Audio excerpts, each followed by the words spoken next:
গ্রাম থেকে অনেক মানুষ আছে যারা কিনা শহরে গিয়ে পাড়ি জমায়, হয়তো চাকরির সুবাদে অথবা পড়াশোনা অথবা বিভিন্ন কর্মসংস্থানের জন্য গ্রাম থেকে চলে যায় শহরের উদ্দেশ্যে। কিন্তু এদের মধ্যে কর্মজীবীদের মধ্যে কিন্তু প্রায় 80% মানুষই কিন্তু একটা সময়ে শেষ বয়সে গ্রামে চলে আসে, গ্রামে বাড়ি ঘর করে। কেন বলেন তো? আপনারা জাস্ট একটু ইমেজিন করেন, আমি যে জায়গাটাতে আছি উপরে আকাশের দিকে একটু তাকান, মাশাল্লাহ, আল্লাহ সৃষ্টি কতটা সুন্দর।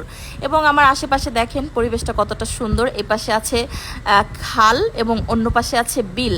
এই এক সাইড দিয়ে বিল দিয়ে চলে যাচ্ছে পানি প্রবাহ, এবং অন্য সাইড দিয়ে হচ্ছে গিয়া যে বিলের মধ্যে একটু তাকাইলে দেখতে পারবেন যে শাপলা ফুলের বিল। এটা সকালবেলাতে হয়তো বা আরও বেশি সুন্দর লাগবে। নর্মালি হচ্ছে গিয়া এই গ্রামের যে পরিবেশ, এই পরিবেশটার জন্যই মূলত একটা সময় শেষ বয়সে মানুষ বাড়িতে এসে পাড়ি জমায়। কারণ গ্রামে রয়েছে ফরমালিন মুক্ত ফল ফুল, শাকসবজি এবং ন্যাচারাল বাতাস।